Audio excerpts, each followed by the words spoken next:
On ne peut aimer qu'au présent. Si tu dis j'ai aimé ou j'aimerais, en ce moment, tu n'aimes pas.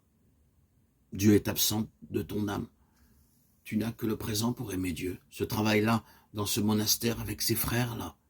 L'ennemi te souffle à l'oreille que si les conditions étaient meilleures, s'il n'y avait pas tel ou tel frère, tu aimerais davantage. C'est ainsi qu'il te vole le présent, la réalité que Dieu te donne pour lui rendre grâce et faire grandir l'amour en toi. Les larmes t'aideront à revenir au présent en sa présence. Le sacrifice qui plaît à Dieu, c'est un esprit brisé.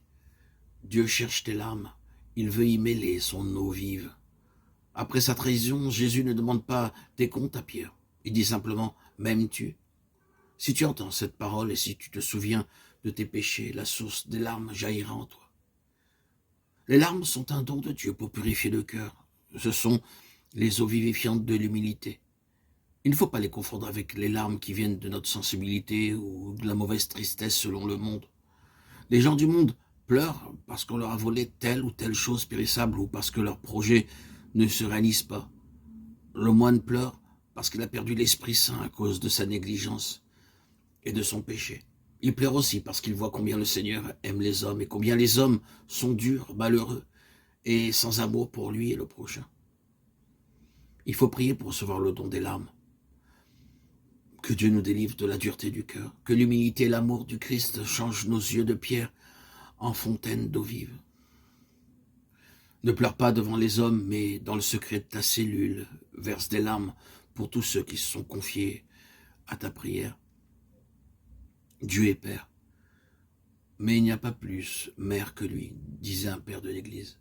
Plus que les paroles, ce sont les larmes qu'il écoute et qu'il comprend. Le Christ a pleuré sur Jérusalem. Si son cœur t'habite, tu verseras des larmes pour tous les hommes. La prière véritable est celle où l'on ignore que l'on prie. De la même façon, les larmes véritables sont celles que l'on verse au-delà de toute conscience, lorsque la douceur et la majesté de Dieu nous saisissent de toutes parts. Les larmes spirituelles détruisent les pensées terrestres. Elles préparent le cœur à la vision. Les larmes ont le pouvoir de renouveler la grâce que tu as reçue au baptême. Oh, heureuse larme, nouveau baptême de l'âme, disait Jean Climac. Les larmes que donne le Saint-Esprit sont douces et silencieuses. Elles coulent des yeux sans peine et sans bruit. C'est vraiment une eau qui apaise. Lorsque tu sors de ta cellule, nul ne peut dire que tu as pleuré, tant la joie inonde ton visage. Les larmes que donne le Saint-Esprit, à l'inverse des larmes ordinaires, coulent sans effort ni contraction des muscles de la face. Elles sont comme une huile sainte qui illumine le visage et donne aux yeux une clarté divine. Il n'y a rien de plus redoutable dans la vie monastique que la dureté et la sécheresse du cœur.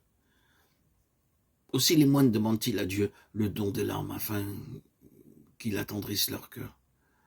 C'est une chose terrible que d'être entré au monastère avec un cœur de chair et de le quitter au jour de sa mort avec un cœur de pierre, endurci par l'orgueil, les habitudes, l'indifférence. Les prophètes et les saints demandaient sans cesse à Dieu de changer leur cœur de pierre en cœur de chair. Regarde Jésus, et que son amour pour le Père et pour tous les hommes blesse ton cœur.